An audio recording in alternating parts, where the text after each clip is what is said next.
So hi everybody and welcome back to C++ Tutorial Series for Absolute Beginners. This is video 312 and in this video we continue with our exercise and we already finished number 3. We are now on number 4 and like all time you should read here the question and then pause the video, answer the question as good as you can and then compare it with what I have, or you just go to this site and read the real answers.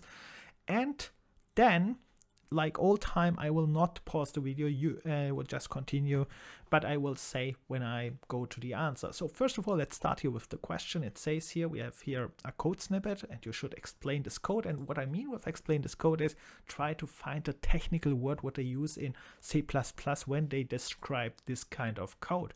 The second thing is then also try to describe the value category here. So you pause the video, I jump now to the answer. And the first thing is, what is this code? We have here a++ is called pre-increment, minus a is called pre-decrement, a++ is called post-increment, and a minus is called post-decrement. These are the technical words. When you hear this, you should remember something like that. All right, the second thing is the value categories. Let's start here again from here.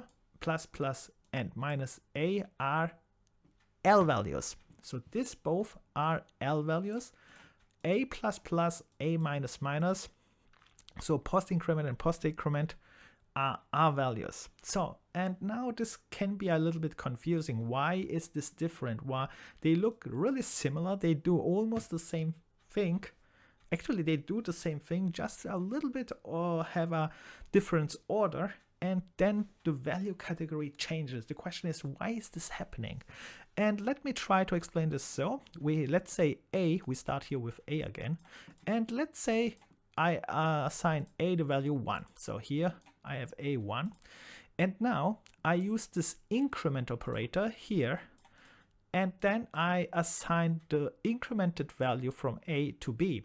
So what we expect is it takes a, right? This is pre-increment, so it takes a, it increment this value. In a I have 1, so it increments this to 2, but important here is this increment to 2 is already here at this place. So the result of 2 is here and the result is already then stored here in a later 2, and then this number 2 is assigned to b. So this kind of stuff you should already know, because when you do the same thing with the post increment, this is not happening, what I just described you, right? Let's test this a little bit more in detail. I have here a little example here in the other side. Again, I start with a, you see I have my 1, but this time I'm using pre-decrement, post-decrement.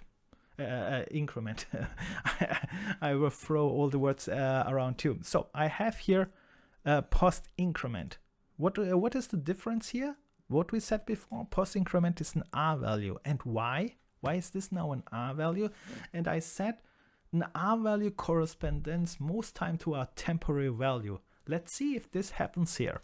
So we start again. We have here int b. Okay, I have a variable b, and now I take a. We have 1, okay, here is a, all fine.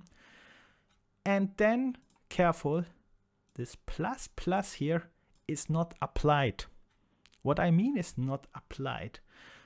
Post increment, it takes only a, the 1, which is stored, the number value 1 is stored in a, it takes just this one, and then it applies to our b, this one we know. And after this operation, this plus is called, which means this a becomes 2 after this calls, and this 2 is now a temporary value. It is not assigned. It is not bound to anything. And we can see this. So here I have now a printing. So I print out b, and I print out also a. So what we expect is that b should what? If you made it right, b should now be 1 when I said it right. If I said it wrong, it is 2. And A should be here too. Why? Because here it is evaluated. So at this point, A is 1.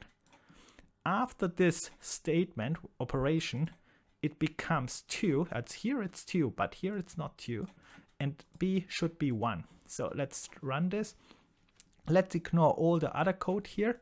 This is our output, the last line here. And you can see B is 1, like I said, because the value 1 is taken. And after this one, let's go here again back to this one. 2 is applied after this operation. So with other words, this 2 was a temporary value, and that's why it is an R value. I hope that makes a little bit sense. And if not, try to read this again in a good C++ book or research this online. And with that said, I stop here and go in the next video with the next practice. If you have any questions, like all time, write in the comment section. See you there. Bye. Good luck.